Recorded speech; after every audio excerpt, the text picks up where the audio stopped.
Hello po mga kababayan, si Dante Maravillas, Bicolano vlogger, broadcast journalist from Albay.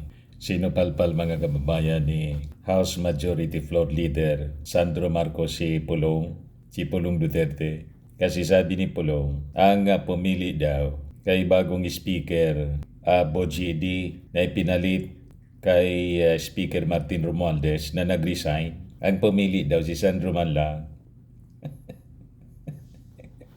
Sabi ni Sandro Marcos, bagay style niya yan.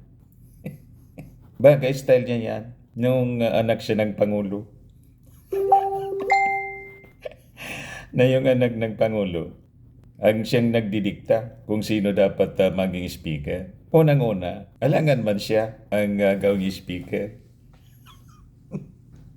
Di ba? Ang Speaker of the House, mga kababayan, pinipili ng majority. At usually, kung sino yung pinaboran ng ating Pangulong Bongbong Marcos or any president for that matter, kung sino yung favored niya na maging speaker, yun ang uupong speaker. Nangyari yan sa lahat ng administrasyon. Kaya nga nung administrasyon, mga kababayan, ng kanyang tatay ni Digong, kung sino din ang binasbasan ni Digong, siya magiging speaker. Kailangan man, gawin mong speaker, kaaway mo. Barkada niya ni Romualdez. Alaman, ilagay ni Speaker Martin. Kung baga may influensya si Speaker Martin. Alangan man Duterte. O kalyado ni Digong. Siyempre yung kalyado nila. That is normal. Talagang mga taong ito. Ako ba, halimbawa ako ang presidente, ilalagay kong speaker, kaaway ko. Anong mangyayari niyan sa aking mga legislative agenda? Halimbawa, baliktarin natin. Duterte yung presidente. Halimbawa, si Sara naging presidente. Alangan man si Sandro ang speaker or si Martin. Siyempre, pipili sila ng tao nila. So, pag sa kanila, pipili sila ng tao nila. Ilalagay sa posisyon okay sa kanila. Pero yung Marcos, pag pumili ng mga kalyado, barkada, ilagay bilang speaker, galit sila. Kasi barkada, alangan mang kaaway. Walang natapos na trabaho, pagkaaway. Ganun po ang politika. Kung sino yung kapartido, yun ang ilalagay. Buti nga sa ating Pangulong Bongbong Marcos, kahit mga dilawan, nilagay niya sa posisyon. Tulad ni Recto. Ngayon, barkada na ni President Bongbong Marcos, si Kiko Pangilinan. Walang politika sa ating Pangulo. Pero pagdating po sa legislative agenda, importanteng kaalyado. At yun ang mga ginagawa ng lahat ng Pangulo. Hindi man yan unique sa ating Pangulong Bongbong Marcos. Try ninyo na bumalik sa poder. Pagkatapos si Sandro gawin ninyong speaker.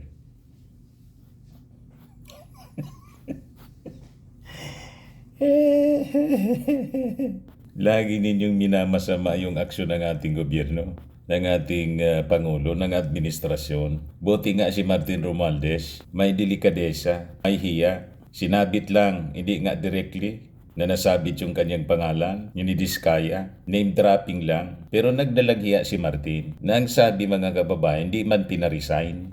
Kosa, nagsakripisyo si Martin na mag-resign.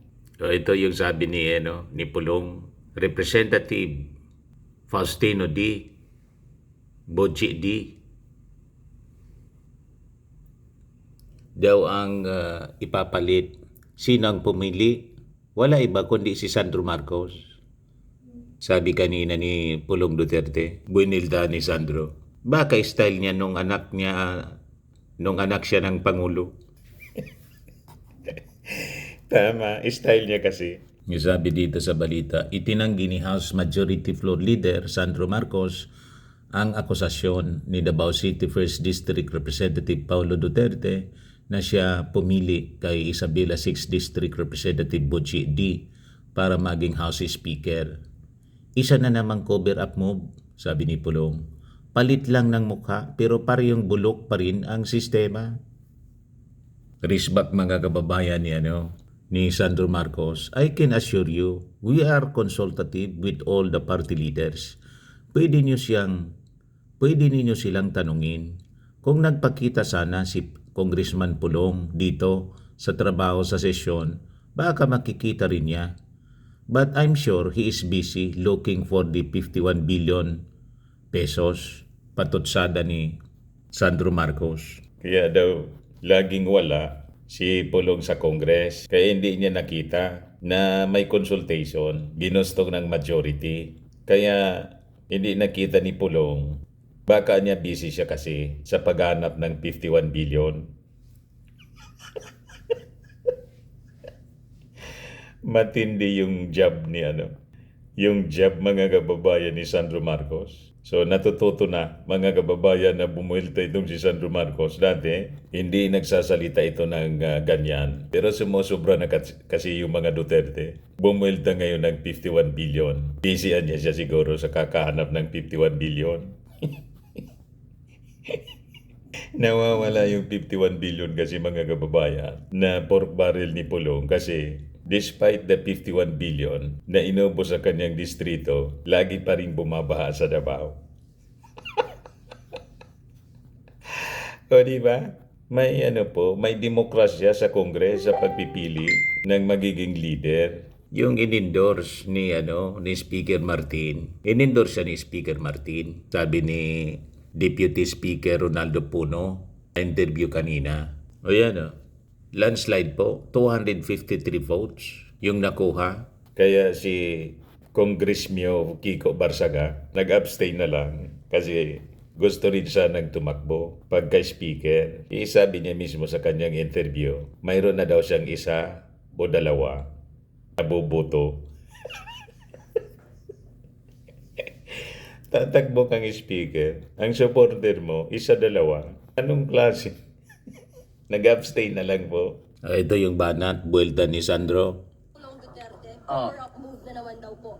Itong pag-resign ni Speaker, tapos kayo po pumilit kay Boji. Naku ma'am, baka style ngayon nung anak siya ng Pangulo. Pero I can assure you that we are consultative with all the party leaders. Pwede mo silang tanungin. We met for plenty of weeks. Kung nagpakita sana si Kong Pulong dito sa trabaho at sa session, baka makikita din niya. But I'm sure he's busy looking for the 51 billion that was spent in his district. Kung nandito niya siya, sana nakita niya kung paano pinili yung magiging speaker. Ulitin natin kasi magandang pakinggan, masayang pakinggan po. Pulong Duterte, cover-up move na naman daw po. Itong pag-resign ni Speaker, tapos kayo po pumilit kay Boji. Naku ma'am, baka style ngayon nung anak siya ng Pangulo. Pero I can assure you that we are consultative with all the party leaders. Pwede mo silang tanungin. We met for plenty of weeks. Kung nagpakita sana si Kong Pulong dito sa trabaho at sa session, baka makikita din niya. But I'm sure he's busy looking for the 51 billion that was spent in his district. Bullseye? Sapul na sapul mga kababayan si Pulo sa kanyang pagmumuka. Kung sa boxing mga kababayan, knockout. Isinampal ni Sandro Marcos sa pagmumuka ni Pulong. Yung mga gawain niya, pati yung 51 billion na hindi malaman kung saan napunta kasi yung Davao binabaha pa rin. Kung paano inubos yun.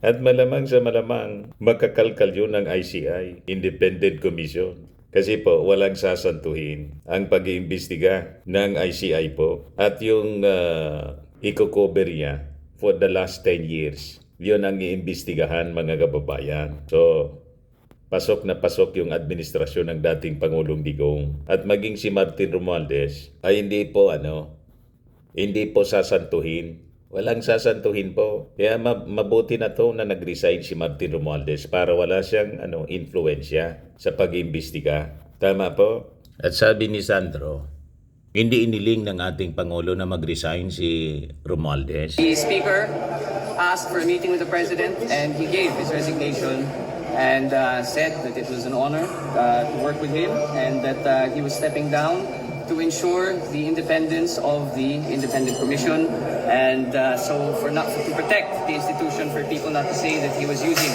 his influence to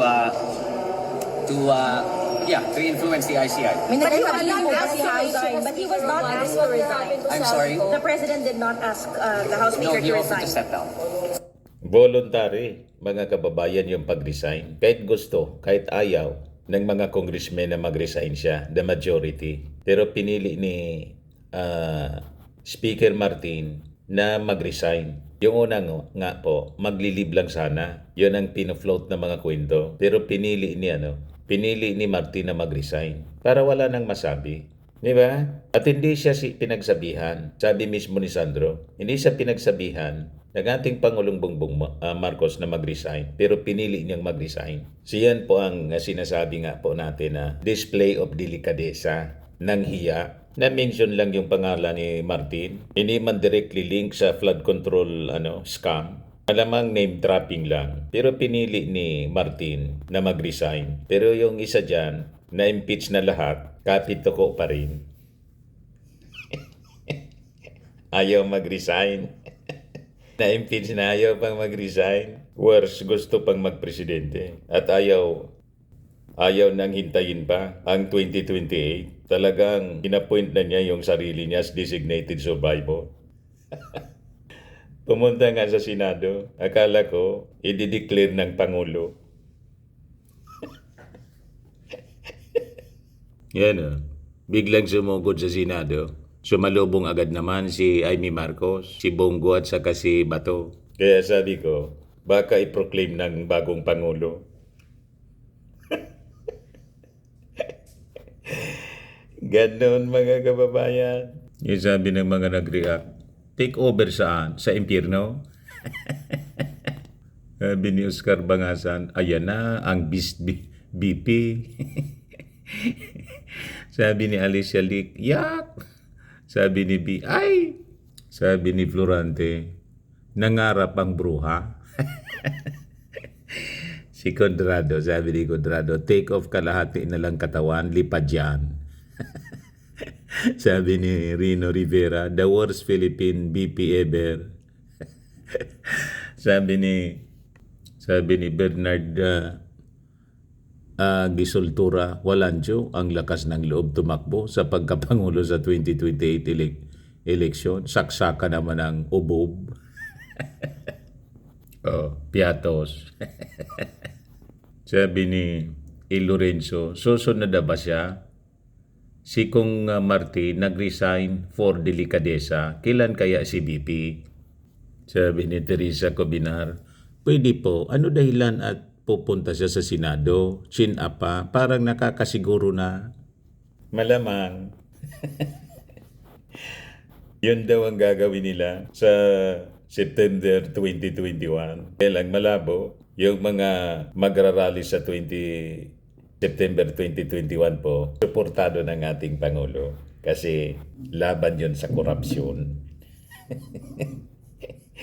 Di ba? Yung ating Pangulo mismo, yung nanguna sa pag-expose ng korupsyon. Kaya nga ito nga, biglang nag-imbestiga yung Senado, tapos yung Kongreso. Kaya lang yung ating Pangulo hindi kontento. Binuo niya mga kababayan yung ICI. Di ba?